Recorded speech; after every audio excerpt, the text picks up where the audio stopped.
Bismillahirrahmanirrahim. Wassalatu wassalamu ala Rasulillah. Alhamdulillah, we've been honored today to have with us, Alhamdulillah, Sheikh Dr. Abu Bakr Jallo from Africa, West Africa, a graduate from the University of Al Madina with a PhD. Alhamdulillah, we have some questions for the Sheikh, inshallah. Alhamdulillah, nga Sheikh Bamburo, Sheikh Abu Bakr Jallo,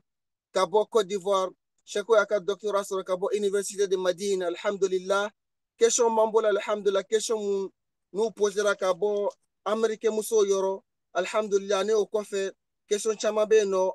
nous ulu question nous be kuma Africa on alhamdulillah min silan États-Unis. Cheikhana inshallah ambe Kennedy mega foli ko kofa ma dam ne barakallahu fikum. بسم الله الرحمن الرحيم الحمد لله رب العالمين والصلاة والسلام على رسول الله وعلى آله وصحبه وسلم تسليما كثيرا أما بعد فالسلام عليكم ورحمة الله وبركاته أمي ألم باك لنجلم بفو نسلم يفولي أما لو تلدلي ألم بسببنا Alhamdulillah. The Sheikh, alhamdulillah, he gives the salam to the brothers and sisters, alhamdulillah, and those who are listening. Sheikh, alhamdulillah, nga question follow. Oere la dilikanji mambi bolo ka dislam musoma nu mafuruke me nu ni dhu mahramun tuboro me ubefeka hijrake. The question we asked the Sheikh, alhamdulillah, from the sisters, what advice do you have for the unmarried sisters who do not have mahram but they wish and they would like to make hijrah? أبدي أبي أسلم كلنجلم بكا أي همي أكا سلميالا نيكلا دوغو دولا كفويتي سكا سلميا كي نالاو تلا كان نغيما كفويتا دوغو ibise kata silamaya ke dugu min na tagali kelima diyabu ye kama sɔrɔ Allah taala k'i kanto wa ma khalaqtul jinna wal insa illa liya'budun kama jinɛw ni adamadenw da foyi kama fo k'ale Allah taala kelen bato balo ɲini bɛ tugu diina ɲini de la kɔrɔ min ye n'i ka diina bɛ ɲɛ i bolo yɔrɔ min na i bɛ balo ɲini ko ɲaɲini o yɔrɔ tɔgɔ de la nka ni balo ɲini yɔrɔ ni o ni diina tɛ bɛn ɲɔgɔn ma i kana balo ɲini bila diina ko ɲɛfɛ kama sɔrɔ min ye harijɛgɛ ye Alahu taala k'o latigɛ ka ban wa fis samaa'i rizqukum wa ma tu'adun i kɛla yɔrɔ yɔrɔ Alahu taala ka min sɛbɛn ma i bɛn'o sɔrɔ cɛ ni muso bɛɛ ka kan o la diina kɔrɔsiri la ani diina latagani na i n'a fɔ Ala b'a fɔ ɲɛ ma innal muslimin wal muslimat wal mu'minin wal mu'minat wal qanitin wal qanitat fo ka taa se a dan na a bɛ kuma ɲɛsin silamɛcɛw ma ɲɛ min ma a b'a ɲɛsin silamɛmusow fana ma ɲɛ kelen ma o tuma ciden ka waati la sallallahu alaihi wa sallam muso mun tun bɛ Maka ka taa sɔrɔ Maka ma dayɛlɛ fɔlɔ ni o tun tɛ se k'o ka diina kɛ yen o tun bɛ hijira kɛ ka taa Madina o bɛ se ka taa diina kɛ ɲɛ min ma o b'a yira k'a fɔ ko muso fana bɛ se ka hijira kɛ i n'a fɔ cɛ fana b'a kɛ ɲɛ min ma nka silamɛya ka tagabolo dɔw bila muso ta la kama sɔrɔ muso ye taa kɛ yɔrɔ la maharamu tɛ a bolo yɔrɔ min na masurunya mɔgɔ bala t'a bolo yɔrɔ min na o yɔrɔ a man kan ka taga o yɔrɔ la yen fo n'a y'a sɔrɔ muso caman dɔw bɛ yen mun ni diina b'o bolo o la tagani lo a bɛ taga fara olu kan o b'o ka diina kɛ ɲɔgɔn bolo yen baasi tɛ o la nka a ye bɔ ka taa dugu dɔ la walima jamana dɔ hijira bolo ma ka taa sɔrɔ muso caman tɛ yen ani mun bɛna taa to ɲɔgɔn fɛ ka ka diina kɛ a yɛrɛ fana ka zuma haramu tɛ yen a bɛ taa to min bolo yen siga t'a la o fana ye fitina dɔ ye mɔgɔ tɛ bori fitina kɔrɔ ka taga fitina wɛrɛ kɔrɔ maadama a bɛ dugu min na a bɛ se k'a ka silamɛya kɛ nka a tɛ se ka kɛ a kɛcogo ɲuman na a kɔni bɛ se ka a rukunu dafa ka tawhidu b'a bolo nka a mako bɛ fɛn dɔw la a tɛ se k'o kɛ ka bɛn jamana cogo ma a bɛ taa yɔrɔ min na o ye n'a y'a sɔrɔ a bɛ taa bila yɔrɔ la fana min ye ala sɔsɔ ye a tɛ daga ye k'a fɔ k'a ye bori fitina dɔ kɔrɔ ka taa bin fitina wɛrɛ kɔrɔ wallahu ta'ala alam. Now, alhamdulillah, we asked the Sheikh responded by saying that if a woman, alhamdulillah, is in a country and she's not allowed to practice her religion, then alhamdulillah, he mentioned that what is first and foremost is that the person focuses on their religion and leaving behind and not focusing upon provision and that which brings them food and drinks and stuff like that. Rather, the person should focus upon their religion. So he said if a person is not able to practice their religion in a country and they wish to make hijrah, he mentioned that alhamdulillah, that is to be done for the men and women. But he said for the women, it has some stipulations. If a woman is going to travel with someone that there is no mahram over there, and likewise there are no sisters who are upright, And likewise, the place that she wants to travel to is not a place that, alhamdulillah, uprightness is established, then she doesn't do so. It mentioned because focusing upon the religion, as Allah Azza wa Jalla says in the Quran, وَمَا خَلَقَتُ الْجِنَّ وَالْإِنسَ إِلَّا لِيَعْبُدُونَ, that He created us for His worship. So the person should always focus upon their religion. And likewise, He mentioned not focusing upon the dunya as far as the rizq, the provision, because the provision comes from Allah Azza wa Jal. It mentioned the verse, وَفِي السَّمَاءِ رِزْقُكُمْ وَمَا تُوعَدُونَ, that our provision is in the heavens, alhamdulillah. So the person focuses upon their religion. But he mentioned, even during the time of the Prophet ﷺ, the female companions, alhamdulillah, they made hijrah from Makkah to Al-Madinah. And he mentioned, alhamdulillah, for the women, he had these stipulations. Sheikh, pour que a clarifié ou kore, Nasr Loub se ga bo États-Unis yano, kasro maram tu bolo kata silama jamana werela. nga molema sigata la États-Unis silamaya be kele o mo be États-Unis o be silamaya ke silamo be États-Unis silama berebere o be o bena ta dugu mina o ye n'a y'a sɔrɔ mɔgɔ t'o bolo ye o bena ta kɛ cogo di o bena ta sigi jɔn ne ka yɔrɔ la ye o bena o lase fitina dɔw ma m'o ka bon ka tɛmɛ tuma dɔ la fitina min t'o bolo yɔrɔ tɔgɔ la ye mɛ n'a y'a sɔrɔ o be yɔrɔ min na zuma haramu t'o bolo ye o be États-Unis zuma haramu t'o bolo ye o tuma basi foyi t'a la o be se ka taa yɔrɔ wɛrɛ zuma haramu t'o bolo yɔrɔ la parce que a bɛ ale fitina kelen de ye mɛ n'a y'a sɔrɔ o be États-Unis zuma haramu b'o bolo ye o fana bɛ sela ka seliw kɛ o b'o ka silamɛya kɛ o ka tawhidu b'o bolo parce que nkalon ko silamɛ bɛ États-Unis o tuma n'o ko bɛ bɔ yen ka taa silamɛ jamana dɔ la o ka zuma haramu tɛ yen silamɛmuso jamaw tɛ yen o bɛ taa to jɔn de kan ye o b'o lase fitina dɔ ma min ka bon ka tɛmɛ o borola fitina min kɔrɔ o kosɔn filɛli de bɛ kɛ n'a y'a sɔrɔ o bɛ taa la yɔrɔ min na o ka silamɛya bɛna ɲɛ o bolo ka tɛmɛ o bɔ yɔrɔ kan o kɔrɔ ye min ye o bɛ yɔrɔ min na zuma haramu tɛ yen États-Unis o tuma o bɛ taa yɔrɔ wɛrɛ parce que a bɛ ale kelen walima o bɛ taa yɔrɔ min na ni silamɛmuso jamaw bɛ yen mun n'o ka diinɛ kɔrɔsiyɛn o bɛ se ka diinɛ taga min bolo baasi tɛ nin na o bɛ se ka taga mɛ ka bɔ ten dɔgɔmɛ da silamɛ jamana kan i bɛ taa sigi jɔn de kan ye est ce que yɔrɔ bɛ yen k'i wa yɔrɔ bɛ yen k'o bolo sigi kɔrɔ wa mɔgɔ bɛ yen k'i kɔrɔsi wa nin bɛɛ de bɛ jate minɛ n'o tɛ i bɛna taa a bɛna taa laban ka taa kɛ mɔgɔ dɔ fɛ baarakɛdenya la o tigi don t'a ka zuma haramu ye a bɛna taa laban ka taa jigin mɔgɔ dɔ kan o t'a ka zuma haramu ye fitina dɔ bɛna taga bɔ o la tuma dɔw la min ka bon ka tɛmɛ ale borola fitina min kɔrɔ o tuma ni kojugu bɛ yen kojugu tɛ latɔ ni fɛn ye min ka bɔ ka tɛmɛ kojugu nin kan inkaru munkar la yakunu bi munkar akbar min al munkar nafsihi ni munkaru bɛ yen ni kojugu bɛ yen i bɛ filɛli de kɛ i bɛ nin kojugu wuli ka bɔ yen ni kojugu ye min ka dɔgɔ ka tɛmɛ ale kan mɛ ka bɔ kojugu dɔ la ka taa kojugu dɔ la a bɛ i n'a fɔ mɔgɔ bɔra bidaga la ka taa bidaga dɔ la silamɛya tɛ mɔgɔ las'o la. Now, alhamdulillah, we asked the Sheikh for clarity because he mentioned that in America, the Muslims are present here and the Muslim can practice their religion here. So as far as the sisters wanting to travel and live in America and going somewhere else, that they do not have a mahram over there, that's going to be an issue. It is like I mentioned the example, leaving an innovation to another innovation. Inshallah, zakumullah khairan shaykhana. Anga question fulana, alhamdulillah. The second question, what are some halal ways one can invest the money in? Question fulana emiye, mugomini na fulo bubolo, obseko ka na fulo dépenser fin jumɛn n'a dagalen don diinɛ la. o fɛnw ka siya fɔ ka tɛmɛ nafolo depensenya ye suguya fila dɔ bɛ yen o ye mubahu ye dɔ bɛ yen o ye ibada ye min ye mubahu ye kɔrɔ ye min ye fɛn mun ni depansi tɛ haramu ye silamɛya ka fɛn mun ladaga a kɛla dumunifɛn ye o a kɛla siyɔrɔ ye o a kɛla borifɛn ye o a kɛla donfɛn ye o fani ye o silamɛya ko mun ladaga n'a ma kɛ dannatɛmɛ ye o ye mubahu ye n'o kɛla a tɛ jurumu sɔrɔ a tɛ baraji sɔrɔ silamɛya tɛ ɲɛbɔ o mɔgɔ sugu ka waritigiya fɛ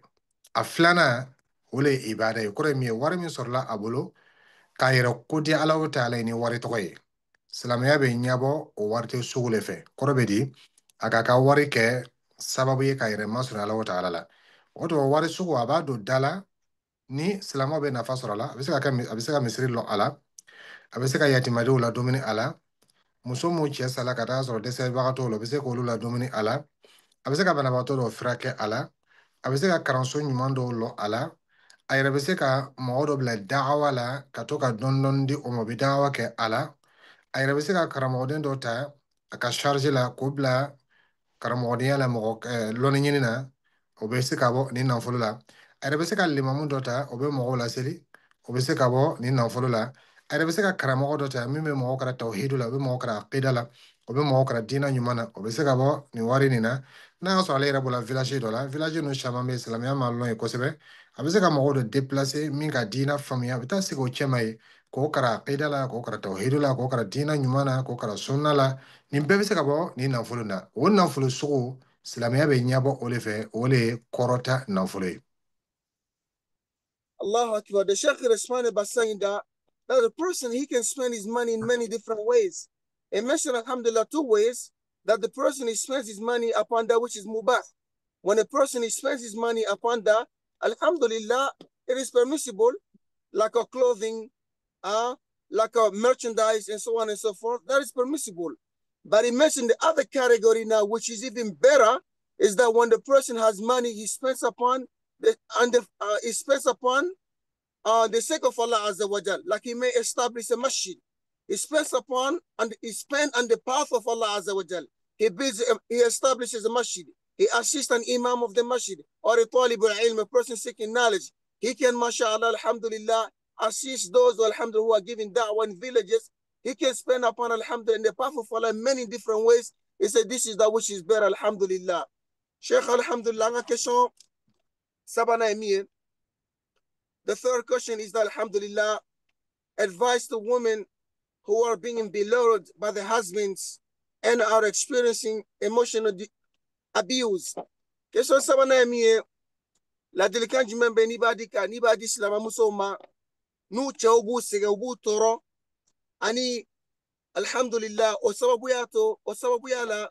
ibasoro stress rendo wati be anu tu goshi me ube sege ni ani doya mami dauka obu sege kosbe. Tfaddal Sheikh. foyi tɛ se ka mɔgɔ laɲa fo silamɛya foyi tɛ se ka mɔgɔ laɲa fo alaɲɛsiranya n'alaɲɛsiranya tɛ yɔrɔ o yɔrɔ mɔgɔw tɛ se ka ɲɛ o yɔrɔ tɔgɔ la ye fo mɔgɔw ye silan ala de ɲɛ o kosɔn n'i bɛ fɛ ni min ka sigi ye ɲa i ye jija tigɛ silan ala ɲɛ o tuma cɛ ni muso a b'a jija ka ɲɔgɔn lase ala ɲɛsiranya de ma fo cɛ ye silan ala o ta ala ɲɛ fo muso fana ye silan ala o ta ala ɲɛ ni nin fila ma silan ala ɲɛ sigiɲɔgɔnya bɛ gɛlɛya o sababuya kosɔn cɛ mun bɛ yen n'o b'o muso tɔɲɔna ala ɲɛsiranya nagasi tɔgɔmasere lo n'ala ɲɛsiranya dɔgɔyala ɲa min ma i b'a ye tɔɲɔni fana bɛ nɔgɔya mɔgɔ ma ka bɛn o ma mɛ ni mɔgɔ min k'a lɔn k'a fɔ ko ɲininkali bɛ kiyama nin bɛɛ kɔfɛ mɔgɔ min k'a lɔn k'a fɔ ko mɔgɔ dɔ ka hakɛ tɛ to mɔgɔ fɛ mɔgɔ min k'a lɔn k'a fɔ ko ciden ko sallallahu alaihi wa sallam la yadkhulu jannata man la ya'manu jaruhu bawa'iqa ko mɔgɔ tɛ don arijɛnɛ kɔnɔ mɔgɔ min sigiɲɔgɔn ma kisi ka bɔ a tɔɔrɔ ma ala yɛrɛ ko hadisi kudusi la inni haramtu zulma ala nafsi wa ja'altu bainakum muharraman fala tadhalamu ala yɛrɛ ko k'ale ka tɔɲɔni haramuya a yɛrɛ ma ka ban kana ɲɔgɔn tɔɲɔ kiden ka yɛrɛ sallallahu alaihi wa sallam inna ittaqu zulma fa inna zulma zulumatun yawma alqiyama k'a ye mabɔ tɔɲɔni na ko kama sɔrɔ dibi jugu siyama lo kiyama lo o n'a ɲɔgɔnna siyamaw mɛ mun de b'a to baara bɛ kɛ nin na ala ye siranya n'ala ye siranya tɛ ka ban mɔgɔw b'i labɛn i n'a fɔ bingan tuma dɔw bɛ ko kɛ bingan yɛrɛ tɛ sɔn ka kɛ o senfɛ an bɛ ladilikan min di ni muso olu ma o y'o jija ala ye siranya ye don so kɔnɔ o y'o jija so kɔnɔ yɔrɔ ye kɛ ala ye siranya yɔrɔw ye o y'o jija cɛ ye kɛ ala ye siranyabaga ye fɛn mun bɛ ala ye siranya tiɲɛ so kɔnɔ kana sɔn o ma o y'o jija misiko o kana kɛ so kɔnɔ o bɛ ala ye siranya gbɛn ka bɔ yen o y'o jija foto kuntaw o kana kɛ so kɔnɔ o bɛ ala ye siranya gbɛn ka bɔ yen o y'o jija kalo manamanakanw o kana kɛ so kɔnɔ o bɛ ala ye siranya gbɛn ka bɔ yen o y'o jija ala ko ye kɛ so kɔnɔ kuranna kara ye kɛ so kɔnɔ kɔrɔ min ye mun bɛ so kɔnɔ u bɛ to ka kuranna karan nafila seli o ye kɛ so kɔnɔ mun bɛ so kɔnɔ u bɛ to ka seliw kɛ musow bɛ farida seli ani nafilaw cɛw bɛ nafilaw seli o y'o jija sun o ye to ka don so kɔnɔ fɛn mun ye ala ko ye o ye ɲɔgɔn dɛmɛ o la i n'a fɔ ala ko ɲɛma wa ta'awanu alal birri wa taqwa o bɛna kɛ sababu ye cɛ bɛna ala ɲɛ siranya sɔrɔ ni cɛ ka ala ɲɛ siranya sɔrɔ a bɛ siran ala ɲɛ muso tɔɲɔni na n'o kɛla tɛ muso tɔɲɔ mɛ ni ala ɲɛ siranya tɛ ka ban furu bɛ laban ka kɛ intérêt le ye intérêt kɔrɔ bɛ de cɛ mako bɛ nata dɔ la muso nin fɛ a ka sɔrɔ cogo cogo hali n'a ka sɔrɔ muso ni tɔɲɔni na olu kɔsɔn i bɛ cɛ dɔw ye u bɛ muso furu o t'a furu la ko wɛrɛ kama fo muso yɛrɛ ka nafa wari bɛ muso bolo tɔgɔ bɛ muso la o n'a ɲɔgɔnna o mɔgɔ sugu n'a firila muso ma a bɛ muso tɔɲɔ paseke muso tin t'a la ala ɲɛ siranya fana tɛ yen kosɔn an bɛ ladilikan min di cɛ ni muso bɛɛ ye jija ka ala ɲɛ siranya ladon so kɔnɔ ka ala ɲɛ siranya sabati so kɔnɔ ni muso sigala cɛ ma ka bɔ k'a ka ala ɲɛ siranya ka dɔgɔ a bɛ jija ko mun b'a to dɔ bɛ fara ala ko kan ko mun b'a to dɔ bɛ fara ala ɲɛ siranya a bɛ na n'o ko olu le ala ko ye n'o kɛla n'a siranna ala ɲɛ a bɛ siran ala ɲɛ k'ale yɛrɛ tɔɲɔ abisla alanye ka asinyo tonyo abisla alanye ka beto men alanye sene te kaba siga fo itala ni min jigla kuna lumina abinoleke. Allahu Akbar. What a beautiful answer the Sheikh gave. He mentioned, Alhamdulillah, that which he advises. It's not for the brother and the sister, the spouses. It's not the strive to establish the taqwa of Allah, piety, fearing Allah Azza wa Jal. It's said because when a person he fears Allah Azza wa Jal, is going to know that Yawm al-Qiyamah is going to be cautioned about, Alhamdulillah, his actions. And likewise, he's going to know that he mentioned the hadith, that Allah Azza wa Jal made dhulm, oppression, haram upon himself. Is going to know that Yawm al-Qiyamah is going to be cautioned about this sister that the husband is oppressing. It said because Alhamdulillah, if the person has a taqwa of Allah Azza wa Jal and he fears Allah Azza wa Jal, this is going to bring about what? It's going to bring about this person not oppressing the sister, the husband not oppressing the sister, or vice versa. Because Alhamdulillah, the fear of Allah Azza wa Jal will develop in the person of not harming himself and not harming others. Just like likewise he mentioned, not harming the neighbors. So the person would be cautioned about that which he does on the day of judgment. He said when a person, Alhamdulillah, from the ways that the Sheikh mentioned that the taqwa of Allah can be established in our homes, is that the person, he stays away from listening to music in the house. He stays away from profanity. He stays away from evil pictures in the house. And they busy themselves with the Quran. They busy themselves with the nawafil, the supplicatory prayers in the houses. Barakallahu fikum, Shaykhana. Fifth question, Jazakumullahu khairan, Sheikh. Who's losing hope because the dua is not being answered. La dilkanji mami boleka di silamami nabeka espoir perdu parce que dua te ka jabi. Wotigi be kose a yɛrɛ le ma ale yɛrɛ ni ala cɛla bɛ cogo di mɔgɔ ka dɔw jaabi bɛ teriya ka bɛn i ni ala cɛla le ma ele bɛ dɔw kɛla ele bɛ dɔw kɛla nɛ min na o nɛ bɛ haramu fɔ k'a la sɛya dɔw bɛ jaabi cogo di faniyaw bɛ fɔ kɔrɔfɔliw bɛ fɔ namaraw bɛ fɔ dɔw bɛ kɛla nɛ min na nɛ tɔgɔ tolini lo a nɔgɔnin lo dɔw bɛ jaabi cogo di dɔw bɛ kɛla ni farikolo min farikolo yɛrɛ tolini lo ɲɛ bɛ haramu filɛ a b'a filɛ kɛnɛ kan a b'a filɛ nɛtiw kan a b'a filɛ yɔrɔ wɛrɛw la o tigi ka dɔw bɛ jaabi cogo di tolo min b'a la tolo bɛ haramu lamɛn a bɛ misikow lamɛn a bɛ kɔrɔfɔli lamɛn a bɛ namimaya lamɛn o tigilamɔgɔ ka dɔw bɛ jaabi cogo di dumuni m'o bɛ kɛla dumuni yɛrɛ tɛlɛnin tɛ dumuni tɛntɛnni tɛ haramu ka siya la dɔw bɛ jaabi cogo di fɛn m'o bɛ min na fɛn olu tɛntɛnnin tɛ haramu ka siya la dɔw bɛ jaabi cogo di fani min yɛrɛ b'a kana fani nin a ma woloma a ɲini cogo haramu b'o la a don cogo yɛrɛ fana haramu b'o la dɔw bɛ jaabi cogo di bon yɛrɛ kɔnɔ ye haramu kɛlen bɛ ka bon fa dɔw bɛ jaabi cogo di denw bɛ so kɔnɔ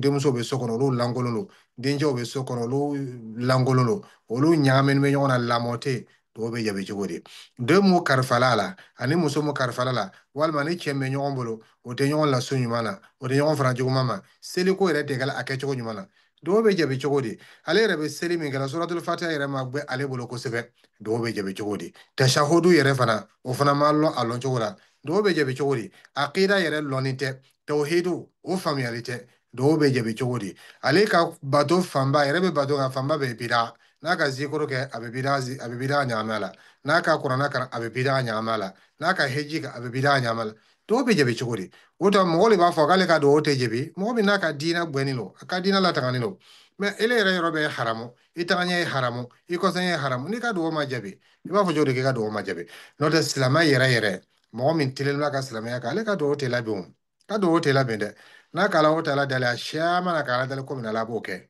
mɛ komi ala adamaden ka lɔnni ka dɔgɔ tuma dɔ la i b'a ye k'i ka hɛrɛ bɛ fɛn dɔ la i ka hɛrɛ t'o la i b'a ala o tala dali o la ala ka hinɛ kɔsɔn a t'o d'i ma a bɛ fɛn d'i ma min ka bɔ ka di e ka dalen min na walima fitina dɔ kan ka na musiba dɔ kan ka na min ka kan k'a tigi sɔrɔ ale maa lɔ a tɛ ko dɔgɔnin lɔ ale b'a ladali ko dɔ la ala bɛ dugawu kɛ sababu ye ka kisi ka bɔ fitina nataw ma walima dugawu min yɛrɛ bɛ kɛ ala bɛ dugawu ni baraji lamara a ye kiyamalo la mɔgɔ minnu ka silamɛ ka dugawu tɛ silamɛ ka dugawu tɛ bɛn ɲasi ma nka jɔn de b'a fɔ ko ale ka dugawu bɛ benna mɔgɔ min ni o tigilamɔgɔ telen bɛ silamɛya kɔ kan ala ko ye min kɛ ele m'o kɛ ele ko ala ye min kɛ i b'a fɔ cogo di k'ala y'o kɛ naam. Allahu Akbar. What a beautiful answer by the Sheikh. The Sheikh responded to this How is it that the person's dua is going to be answered when he's busy and he's indulging prohibited actions? He's busy disobeying Allah Azza wa Jalla with his tongue. He's busy disobeying Allah Azza wa Jalla with his ears. He's busy disobeying Allah Azza wa Jalla with his body, listening to music with his ears, and upon his tongue, backbiting and slandering and causing namima. How is it that the person's dua is going to be responded? The person is busy with that which is prohibited. You find that, alhamdulillah, even in his acts of worship, his hajj and his prayers and his aqidah, full of innovations. How is it that the person dua is going to be answered when he's upon innovation and bid'ah? He mentioned that, alhamdulillah, the person who is upright, he does that which Allah Azza wa Jalla asks him to do, that person's dua will always be responded to. Either Allah will give him, either Allah Azza wa Jalla will give him, that Allah Azza wa Jalla will save him from an affliction that is greater. He asks Allah for something, He doesn't give it to him, but He protects him from an affliction that is greater. Allah Azza wa Jalla may give it to him that which he asked for, or He will preserve for him on the day of judgment. Alhamdulillah. He said how he ended up with this beautiful statement. How is it that you ask Allah for something? No, how is it that Allah Azza wa Jalla asks you to do something to worship Him and be upright? You don't do it, but you ask Allah for something, and then you expect that Allah Azza wa Jalla gives it to you. Barakallahu feekum, Sheikh. Our sixth question, alhamdulillah, is the ma'adhirat, and the fifth question, advice for sisters who are trying to balance seeking knowledge and family responsibilities. Keshan duruna, alhamdulillah, we sheko la dilikanji mami bolaka di slama musomma nube feka slama ya dunia nyini ani fra ubiseka fla beke jongon fe chogodi ka slama ya dunia nyini ani kujanto kasola. Silamaya lɔni ɲini bɛɛ ma diya wuya ye. Ni ma mɔgɔ mɔgɔ ma silamaya lɔnniya ɲini i tɛ silamaya kan parce que i b'a kɛlɛ kun fɛ le ala dun tɛ bato kun fɛ. Ala bato ɲa siraw le b'a la. I bɛ tagama siraw le kan o sira olu ko i tɛ se k'olu lɔ f'i silamaya lɔnni ɲini. O lɔnni ɲini nin fana dan t'a la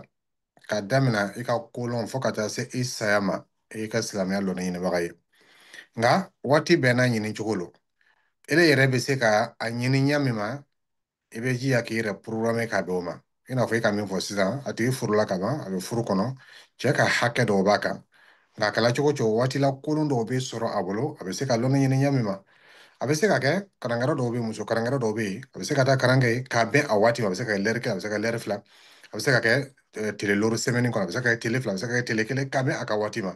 a yɛrɛ fana bɛ se ka kɛ an bɛ waati min na sisan réseaux sociaux ninnu i bɛ se ka lɔnni ta a la tacogo ɲuman na silamɛya ka min fɔ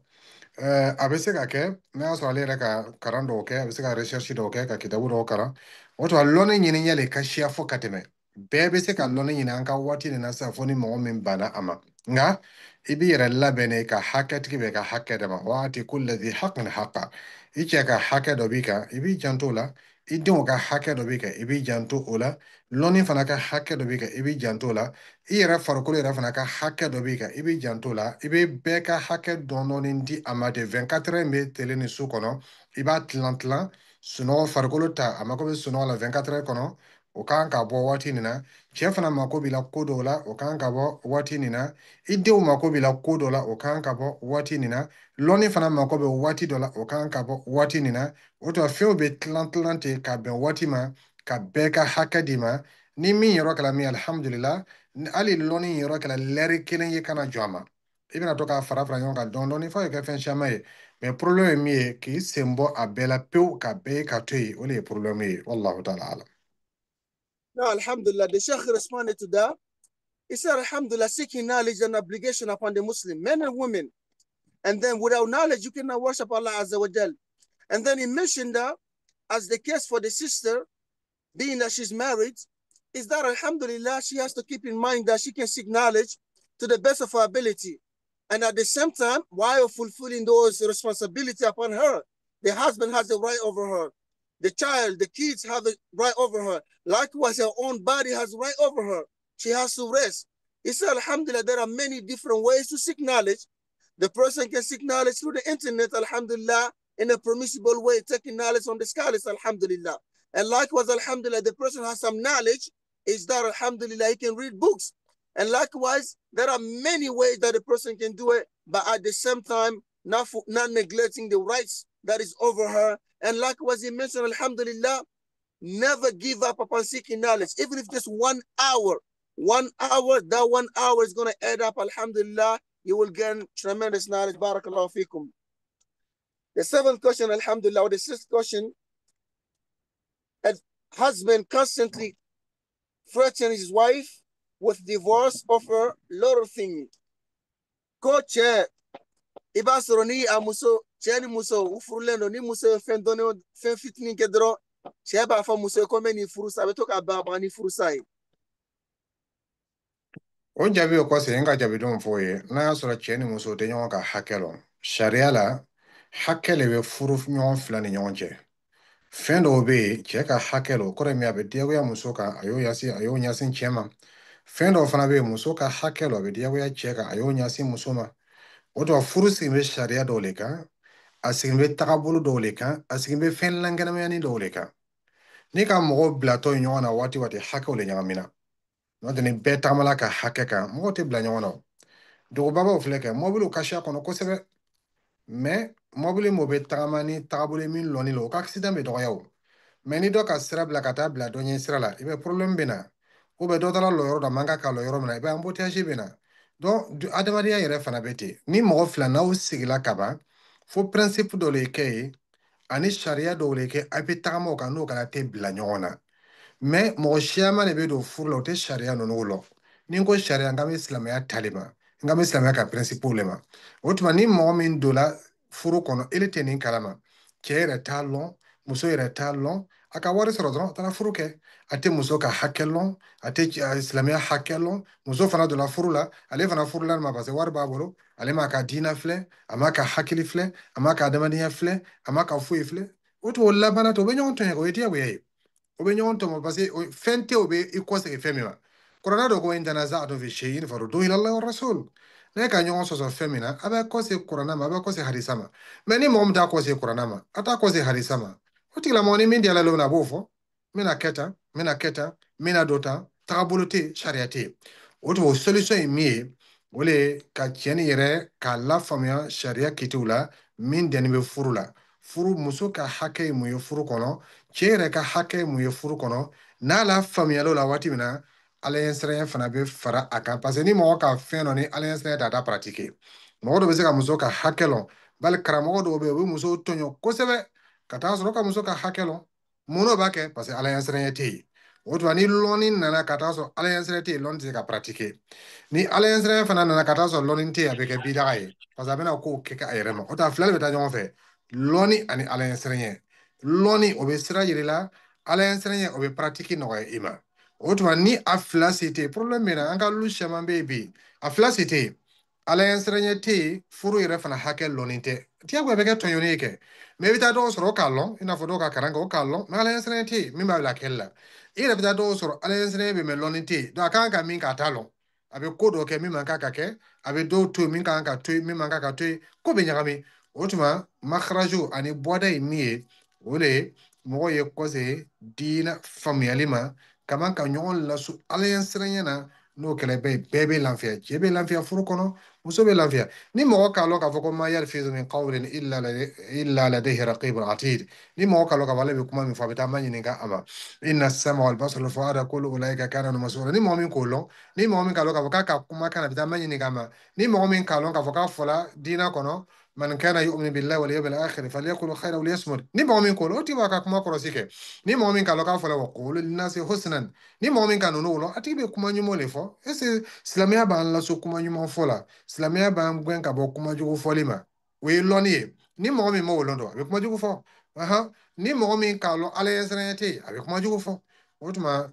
fɛn min bɛ muso dɛmɛ furu kɔnɔ a ye lafiya sɔrɔ a ye jija ka cɛ dɛmɛ furu hakɛ lɔnni na ka ban fana ka cɛ dɛmɛ ala ɲɛsiranɲɛ la n'o kɛra yanni cɛ bɛna kuma a bɛna kuma ni mesure kosɛbɛ a bɛna kuma ni peze kosɛbɛ a bɛna kuma ni jateminɛ kosɛbɛ ka sɔrɔ k'a fɔ ka masɔrɔ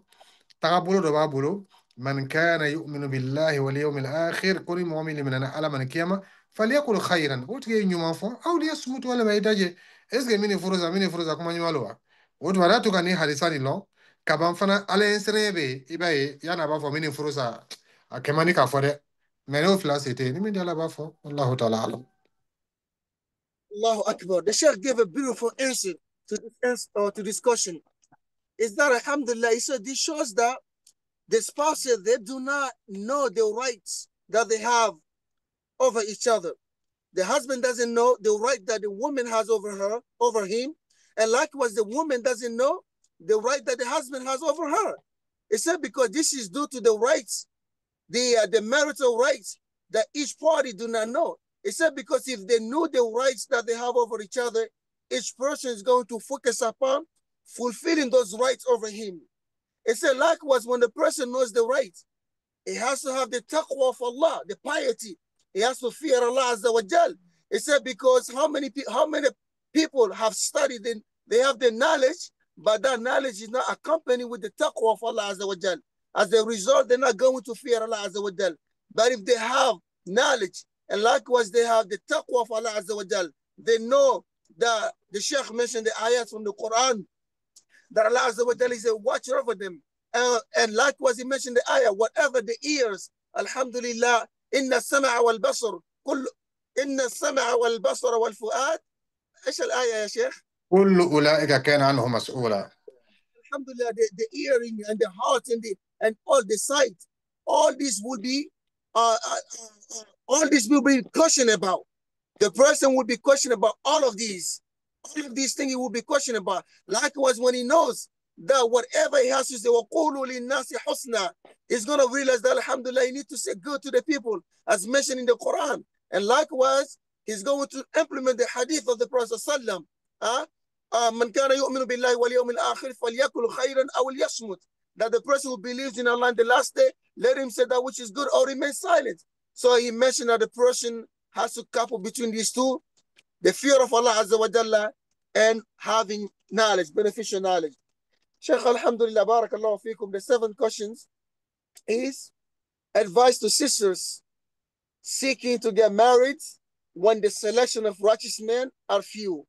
La delicate jumami boloka di silama muso manu be fega furuke me silama che nyuma onteno silama che nyuma onkadogo. O mago be sabar la an bɛ waati min na sisan duniya ɲagamini lo mɔgɔ ɲuman sɔrɔ bi a dɔgɔyala kosɛbɛ cɛ ɲuman sɔrɔ o gwɛlɛyala muso ɲuman fana sɔrɔ o fana gwɛlɛyala i bɛ cɛ dɔ sɔrɔ mɔgɔ ɲuman lo a bɛ fɛ ka furu kɛ mɛ a ye muso ɲuman sɔrɔ o gwɛlɛyala dɛ i yɛrɛ fana bɛ muso dɔ sɔrɔ mɔgɔ ɲuman lo a bɛ fɛ ka furu kɛ ka dɔ fara a ka diinɛ kan a ye bɛn cɛ ɲuman ma o fana gwɛlɛyala kosɔn n bɛ musow la sun min na o de ye sabari ye o ye sabari n'i ma sabari bi i ka diinɛ bɛ tiɲɛ i bolo bi mɔgɔw sugu siya la i bɛ mɔgɔ dɔ ye ko diinɛ mɔgɔ lo ja kɛnɛmala diinɛ lo maa sokɔnɔla diinɛ tɛ yen dɛ dɔw ka diinɛ danna a kida ma nka olu ka diinɛ ma se o jogo ma i b'a ye tawhidu b'a bolo ka bɛn akida fanfɛla ma mɛ jogo fanfɛla la tuma dɔ la i tɛ jogo ɲuman ye a la mɔgɔ jɔjɔli de bɛ yen sunnamɔgɔw lo nka o sokɔnɔla tɔɲɔnikɛlaw lo mɔgɔ jɔjɔli de bɛ yen sunnamɔgɔw lo nka o muso ni ɲɔgɔn cɛ tɔɲɔnikɛlaw lo telen dɔgɔyala cɛw bolo o muso ni ɲɔgɔn cɛ cɛ siamala bɛɛ bi ka kɛ tɔɲɔnikɛla ye furu don dabɔla nisɔndiya le kama furu dabɔla sawa le kama ni furu t'a la laban ka kɛ kaso ye bali ka juguya ka tɛmɛ kaso kan o furubaliya ka fisa n'o furu ye furubaliya ka fisa ka tɛmɛ furu kan o tuma an bɛ min mɔgɔw la su min na o ye sabari o kana perese o ye jija ala dali ma kosɛbɛ ni muso bɛ fɛ ka furu ɲuman kɛ a ye ala tala dali kosɛbɛ ala le ka mɔgɔ ɲuman lɔ ala le fana bɛ mɔgɔ ɲuman ɲɛsin a ma ni cɛ fana bɛ fɛ ka furu kɛ a ye ala tala dali kosɛbɛ ala le ka mɔgɔ ɲuman lɔ ala le fana bɛna ɲɛsin mɔgɔ ɲuman ma nka ni sabari tɛ yen ala dali fana tɛ yen tɛ bɛ sababa ma dɛ an bɛ waati min na sisan furu gbɛlɛ ala fo ka tɛmɛ kesɔn mun bɛ na an ma tɔɲɔni mun bɛ kɛla cɛw bolo bi k'o musow tɔɲɔ ani k'o musow ka hakɛw tiɲɛ ani ka telenbaliya kɛ musow ni ɲɔgɔn cɛ muso caman sɔn jɛnnen don dɛ ka taa sɔrɔ caman bɛ yen mɔgɔw bolo fana b'a dɔw la ko karamɔgɔ o dɔw bɛ yen mɔgɔw bolo fana b'o la ko sunnamɔgɔ mɛ ka taa sɔrɔ u bɛ ko dɔw kɛla tiɲɛ tiɲɛ na a ka bɔ hakili ma o senfɛ o solution ye min ye a n'o fɛɛrɛ ye min ye o de ye k'a fɔ bɛɛ y'i jija ka sabari ani ka imunyu ka Allahu Taala dali Allahu Taala ka furu ɲuman latigɛ ma waati min na n'Ala sɔnna i b'i ka furu kɛ diya la i bɛ sa i ka diinɛ ɲɛna i bolo furu fana diyagoya tɛ o diyagoya tɛ k'e don furu kɔnɔ n'i ma ɲuman sɔrɔ i bɛ sabari hali i sala ka sɔrɔ i tɛ furu kɔnɔ n'i lataga n'o o ka ɲi kosɛbɛ ka dɔn i taa furu dɔ kɔnɔ furu min i ka diinɛ tiɲɛ i ma wallahu ta'ala alam. Allahu Akbar. The response to that the Sheikh gave is that for the sister is to be patient, is to remain patient until she finds a righteous husband, until she finds a good brother. Except because vice versa, marriages right now is really complicated. You got brothers, you got some brothers, you see them to be upright, but they are only upright in the outside, but in the house, they're different person. It's how many of those, how many questions they get from about men who are actually oppressing their wives in the house, oppressing them, and these men are seen to be imams, are seen people who have knowledge, but you find them in the outside. Subhanallah, they look upright, but in the inside their homes, they oppress their wives. It mentioned likewise, alhamdulillah, there is not an obligation that you get married. If you are patient, you are upright, and it's decreed that you didn't get married, alhamdulillah, that's not an obligation. And then he advises the sister to be patient up until Allah Azza wa Jalla blesses her with a righteous husband. Sheikh, alhamdulillah, the 8th question. Husband is getting a second wife and he's not financially stable. But housing and food is paid by the government. Ako chebe fika muso flanata, me asetai. Iba soro muso folo mimbale bolo deja, États-Unis gouvernement rebeka muso ka dusara, muso ka dumuni sara kalola, dumuni walda makalola. O tigila mɔgɔ tɔɲɔni kɛla le ye silamɛya k'a lada ko cɛ bɛ se ka muso furu 2, 3, 4 mais condition de b'a la n'i ka muso kelen muso fɔlɔ furu i b'ale ka condition bɛɛ de dafa sisan n'i bɛ fɛ ka filanan fana furu ka taa sɔrɔ ka condition bɛɛ dafa ni b'i bolo o tɛna dɔ bɔ dɔɔnin ta i bɛ sɔrɔ ka filanan furu muso ka condition dɔ ye min ye a bɛ si yɔrɔ min na o bɛ cɛ ma a bɛ dumuni min kɛ o bɛ cɛ ma a bɛ fani min don o bɛ cɛ ma min ye sufɛla fana ye ka muso satisfait o fana bɛ cɛ ma i bɛ nin bɛɛ le dafa fɔlɔ o bɛɛ kɔfɛ a bɛ se ka denw yɛrɛ fana bɛ yen dɔw fana ka condition do ka charge i bɛ nin bɛɛ le dafa sisan ni fanga gbɛrɛ b'i la nin kɔfɛ i bɛ se ka dɔ wɛrɛ fara i bɛ dɔ wɛrɛ fara o kɔfɛ filanan min bɛ na o ka bon o tɛ dɔ bɔ dɔ nin ta la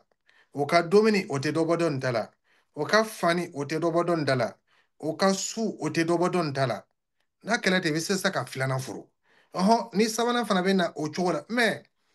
fɔlɔ min b'e bolo ka hakɛ ma sɔrɔ e bolo i bɛ taa filanan fara a t'i de la fo mɔgɔ min na den d'i ma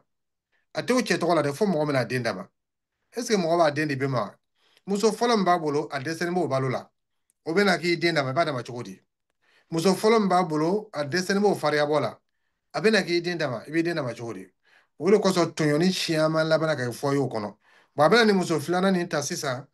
a tɛ se a fila kɔrɔ a bɛ fɛɛrɛ kɛ ka kelen écarté a siyaman na fɔlɔ komi a n'o mɛnna ɲɔgɔn fɛ o dirila ɲɔgɔn na a b'ale écarté a bɛ kɛlɛ sogo bɛɛ ɲɛsin a ma sari a bɛ kɛlɛ provoqué pour que kɛlɛ ye kɛ a bɛ dɔn écarté ɲɛ ma yahi o tuma kiyama tɛ yen wa kiyama tɛ yen wa mun na mɔgɔ tɛ siran Alahu Taala ɲɛ hali muso kɔ ma k'an ni sɔgɔma kɛ problème ye parce que ale bɛ kɛlɛ de ɲini na a bɛ se ka karo 2 karo 3 karo na a ma se dɔɔnin fɛ yen parce que kɛlɛlɔgɔ b'ale la jɔn de k'i bila muso siaman ta la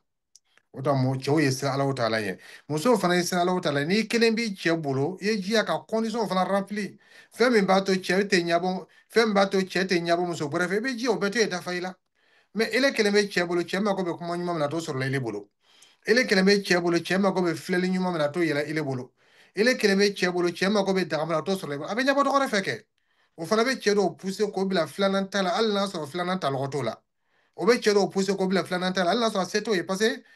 mɔgɔw ko muso kelen b'a bolo ka taa tiɲɛ na muso 2000 de b'a bolo muso kelen t'a bolo parce que muso kelen b'a bolo condition min kan ka dafa ale bolo min b'a laɲina muso tɔw kɔ a to yira la a t'a faniya kana a t'a kasa duman mɛn a fɛ a t'a kumakan ɲuman mɛn a da a t'a bonya ye a bolo o tuma ale kalala i n'a fɔ cɛkɔrɔba bɛ ɲɛ min ma a bɛna diyagoya sisan ka taa muso wɛrɛ ɲini ka taa sɔrɔ condition ma dafa a bɛ laban ka kɛ tɔɲɔnikɛla jɔnni k'a pousser ka bila tɔɲɔni na muso cɛ ka tɔɲɔni kɛ mais jɔnni k'a bila tɔɲɔni na muso Olo ko songa ka fo yo nyagamin lo fo ka nyina bo ko sebe ala mbe sababa. Now, alhamdulillah, the Sheikh responded to that question by saying that the husband who does this is an oppressor. He said, how is it that you have not fulfilled the rights of the first wife upon you, and you want to go and marry another wife?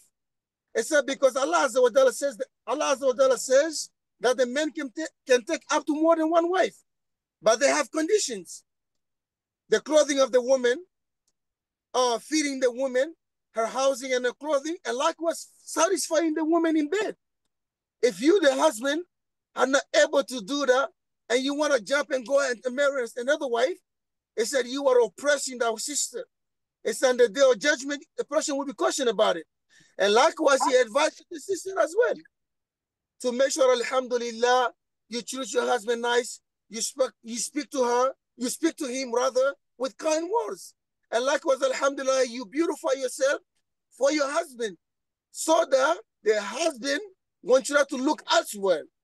And likewise, alhamdulillah, the Sheikh said when a person does this, is going to avoid the husband trying to oppress the women because, alhamdulillah, there won't be any need to do that. Ama question what I mean, Sheikh, alhamdulillah, la neuvième question. Obana ke question là-bas, inshallah. Kabe wati choma. MashaAllah. The Sheikh said, alhamdulillah, this is going to be the last question. The last question, Sheikh, alhamdulillah, what is the ruling of a child that is born out of wedlock? Question là-bas, la neuvième question. Silamaya be mun fɔ den min n'a sɔrɔla n'a ma sɔrɔ furu kɔnɔ. O den tɔgɔ foyi t'a ma kiti foyi tɛ o den tɔgɔ la o ni den tɔ bɛɛ ye kelen. Den min ma sɔrɔ furu kɔnɔ ani den tɔ bɛɛ ye kelen hɔrɔn lo silama lo silamɛya kiti bɛɛ ka kan ani den tɔ bɛɛ ka kan. A bɛ se ka kɛ limamu ye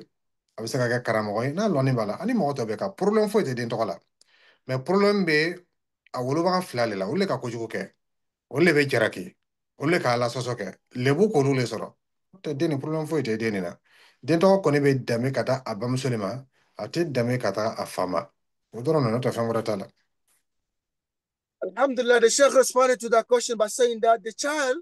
there is nothing wrong with the child. The child has the same rights as other kids who were born in marriages. Alhamdulillah, the child is eligible to be an imam if he has the knowledge. The child, alhamdulillah, there is no difference between that child and the child that's born in marriage. It said the issue is with the two parents. The